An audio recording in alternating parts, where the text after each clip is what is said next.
Glenn Dyer, stepping down after 4 decades as the head coach at Bonnabel High School, over 800 wins, and 5 times that his teams were able to go to the Final Four, including this past season when they were in a state championship game for the second time in just 3 years. And a great run for Coach Dyer. And now a new run begins with not a new Bruin, but a Bruin that's been there for life. He played there. He's been coaching under Coach Dyer for many years. Now gets the richly deserved promotion to become the head coach at his alma mater. Micah Hagans joining us now. Micah, listen, first and foremost, again, congratulations to you. Great to have you with us. Welcome to the show. Oh, man, thank you. I appreciate it. Definitely appreciate it. Well, first and foremost, I mean, you're home. You've been home for a long time. Coach Dyer brought you back to coach there. It's been over a decade now. And so you probably know this place as well as anybody, I would imagine, right? Oh, yeah, man. I grew up in this city. Like you said, I played here. I played through all of the playgrounds in the city of Kenner, as well as elementary and middle school. So these streets, all these families, this community, this is my home. So I've been here a very long time. I never want to leave it, honestly. I want to talk about you and what you're going to do with this program as well. But first of all, on Glenn Dyer and the great run that he had and the opportunity he presented to you. In order to have an opportunity, somebody's got to invest in someone, and that was the case here. And clearly he invested in you, and it's paid dividends for you. Yes, he did. Early on, I remember leaving college, actually, driving home from school and just getting a phone call telling them, let's meet about possibly coaching and, giving me an opportunity to start coaching a program and then, growing in a program and learning and really having an opportunity to have a big imprint on a program, have my thumbprint. A lot of things that you've seen over the last 10 years, that was a lot of my stuff. You gave me the freedom to kind of grow as a coach and try to improve the program. So I really got a lot of really good experience coaching under Coach Dyer, and I'm just looking forward to what's next. So close in recent times, including this past year in the weird scenario with no fans watching and a 1-point loss, and being in the championship twice here now, just most recently. And clearly this is a program that's near the top of the heap in 5A. It's right on the cusp of being a championship program. First of all, it's got to be great to be part of that. Secondly, it's also got to be just, I guess, mind-numbing and heartbreaking to come so close and yet to fall short, right? Oh, yeah, of course. It's, we're super competitive, even down to the kids and the families and the community as well. But one thing I look at is I remember where we started. When I started 10 years ago, I think we were 14-13 or 14-14, something like that. And just having a vision on where I wanted to see the program go as a staff, where we wanted to see the program grow to. And I know we're in the midst of so much success, but when we look back at it, where we are now, it's crazy how far we've come, how successful we come year in and year out. When people say 5A basketball, Bonnabel is mentioned, and that has never been the case to have the success we've had every year. So I look back and I'm able to smile on the success we've had and say, while we haven't gotten to the top, we're really close, and we've really put our team in a situation where every year we're going to be talked about. We're going to be one of the teams that have a chance to win state championships, and that's great for our city because we haven't had that ever, as far as boys basketball. So I'm excited about where we are, but I also know that we have a chance to go a lot further. 2019, the good guards, of course, they graduate. This past year, you had really good size, and you should have good size again next year, right? Yeah, we will. With Will Allen returning, being 6'8", he's going to be one of the bigger guys on the court this year coming forward. And we have some other big guys coming in. We have a few freshmen. I think that's going to be nice-sized kids. So we're going to be big. We're going to be big again. So we'll see how that works out for us. Visiting with Micah Hagans, the head coach of the Bonnabel Bruins. 260-1061 if you would like to join us. Of course, your league is a good league.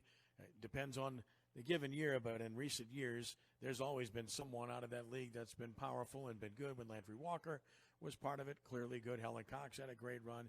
Higgins has had good teams. East Jefferson's had good teams. Chalmette, of course, had the good run with Big Mitch and the Bruins being right there. This is a good league. It's a very competitive basketball league, isn't it?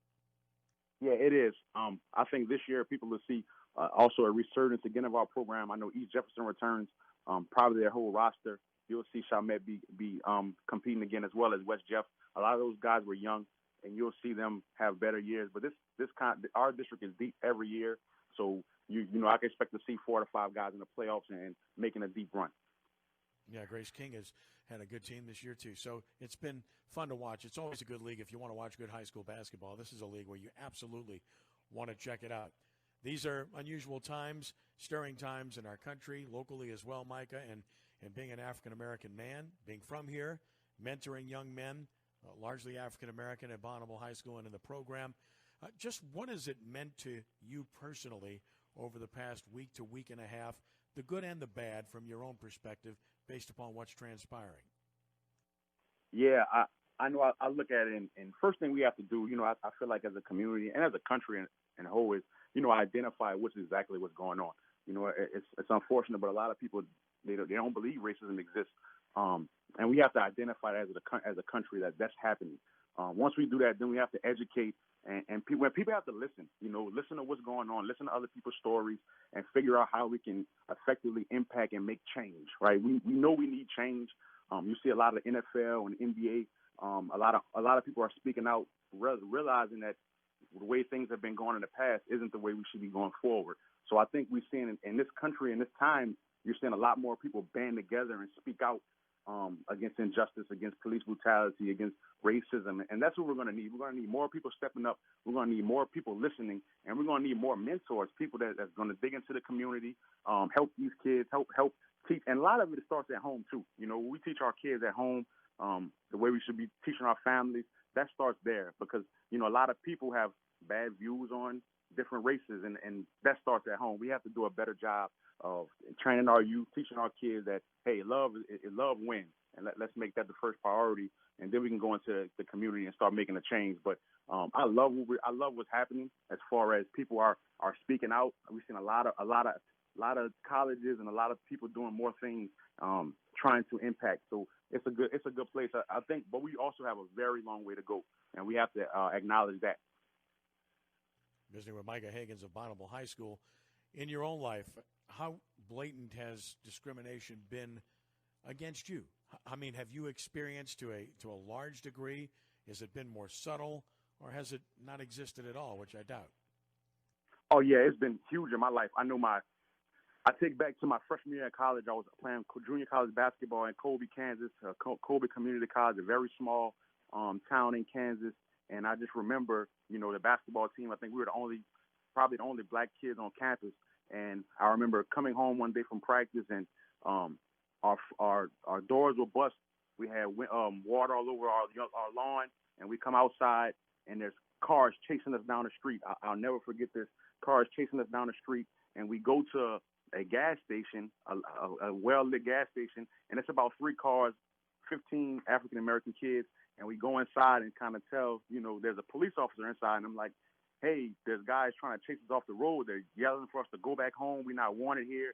I've never seen anything like it growing up in New Orleans, where it's real diverse. We don't have that kind of, it's not that bad out here.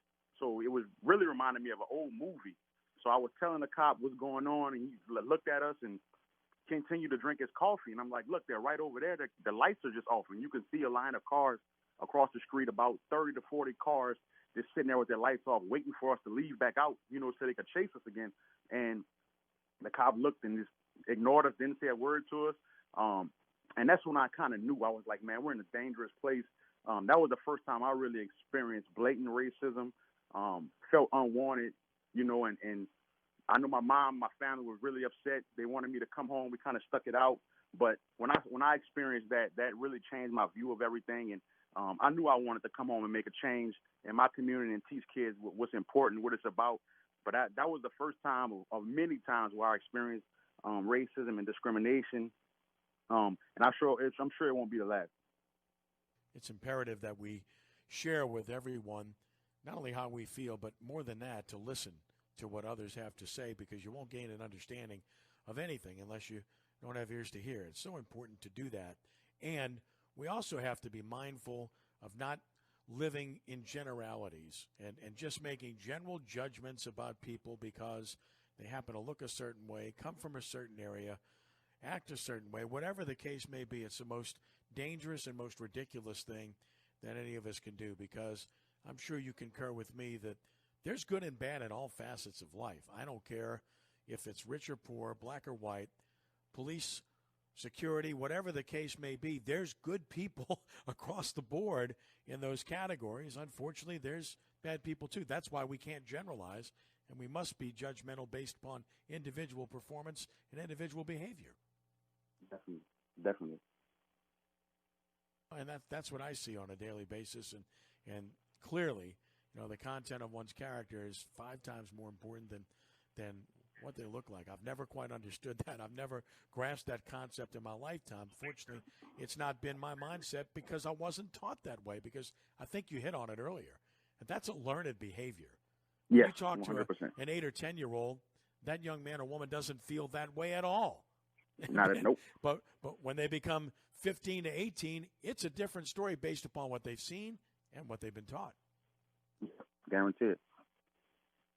So, therefore, as a mentor of young men, how do you go about trying to not only keep your young men in place, maintain discipline, but keep them calm rather than getting overly angry and reacting in a way that wouldn't be representative? What can you do, and what's your philosophy about mentoring properly?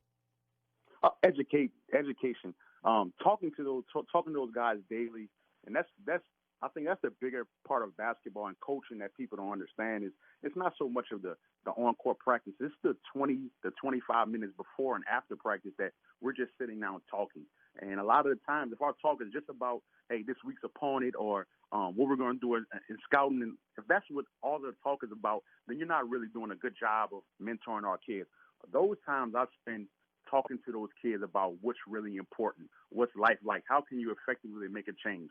All right, you're upset about what's going on, but are you going to do anything about it? And let me show you the right way to do something about it. And I think that if coaches aren't taking that time to help these kids, because these kids do a lot for us. They win a lot of games for us. A lot of people win state championship off of these kids. It can't just be about what we're teaching them on the court. It has to be, hey, let me show you how to make you a better person. Let me show you how to protest. Let me show you how to get your point across. Let me show you how to become better in your community so we have a better world. So a lot of the things I do is especially bringing somebody, and I know I have a guy who's doing great work in Power Youth, NOLA, Justin Brown, a college teammate of mine. That's the first thing I'm doing is bringing him in. His program basically talks to young men about how to handle themselves when they have interaction with police. And he also has training with police about how to handle, young black kids in the community when you stop them. So he's doing both sides. So one thing I want to have him do is come in and talk to our kids and educate them about their rights, first of all, because they need to know. This goes back to the education part of it. They have to know their rights. They have to know exactly what they can and what they can't do. And then secondly, how to be smart and handle yourself accordingly based on what's going on. I was always taught, man, get home at the end of the day. Whatever that takes, you can fight in court, but you can't fight if you can't breathe. So we're teaching our guys, hey, this is how we're going to do things going forward. This is how you're going to handle yourself if you're ever caught in this situation. Those talks are important, man. It's not basketball. Those talks are the talks that are going to save their lives. Those are the talks they're going to remember 10 years down the line when they're talking to their kid. They're not going to remember the scouting report, how they set the screen that you taught them. They're going to remember those talks and how they can further help their families. And that's how you'll see change. And that's what we have to do as coaches. We have to use our reach. We have to use our platform. We have to make sure we're talking to these kids. We have to educate, bring people in. If we don't know, bring people in who do know, and let them take the reins and teach your kids. And that way, we're making strides across the board. And then look down the road 20 years from now and see these young men very successful in life, no longer living in fear for any particular reason, and being accepted and judged equally. That's all anyone should ever hope for. That's all any of us wants. That's all any of us can ever aspire to is the fair chance. End of story, right? Yep. Well, Micah, I'm so happy for you with the opportunity you've gotten being a Kenner guy. I'm thrilled for you, and it's a great program. It's a school that means a lot to this community. And, oh, by the way, it's a tough place to play, okay? So you guys have made it that way for a long time now. When you coin a phrase about a building, then it better have some bite to it. The Bear Trap truly is the Bear Trap. Very few teams go into that building and get out of there with wins. I'll bet you can count those on two hands over the last couple of years, right? Yeah, over the last 4 years, I think we're at three losses, maybe four. The St. Aug loss this year made four losses in the last 4 years at home. We've been very, very, very successful. Our last two quarterfinal games we had at home, we won both of those by over 25 points. It's special. Our student body is amazing. Bruin Nation, they take pride in filling the stands. They're crazy. We love it. Our kids love the energy. That's one thing I think in a state championship game that I wish we had, man. Our kids fed off of our crowd all year long. This year was the atmosphere is more electric than I've ever seen it. And they traveled up for the Walker game in the Final Four, and we had bus loads coming to the state championship, and our kids really fed off of that energy and that crowd. And to not have it, I think, was a huge setback for us in the state championship game. But, Bonnabel, playing in the bear trap is special. It's when people come in, they always say, can we get a game? I want to play in the trap. I'm like, you're not going to win, but you can definitely come to the trap and play because it's a great place, man. Our kids play really well at home. And like I said, our community really comes out and packs the gym. The black and gold, the Bonnabel Bruins, a great basketball program. Outstanding gentleman now serving as the head coach of the Bruin basketball team, Micah Hagans. Micah, listen, thank you so much for the time tonight. Really appreciate you. Nothing but the best moving forward, and keep striving to be the best you can be and to make a difference in those young men's lives. You hear? I will, man. Appreciate you. Thank you for giving me this opportunity. I appreciate you, man. It's awesome, the platform you're giving everyone. Well, you deserve it, and I appreciate you, Micah. Thank you so much. Stay safe, man. Thank you. You got it.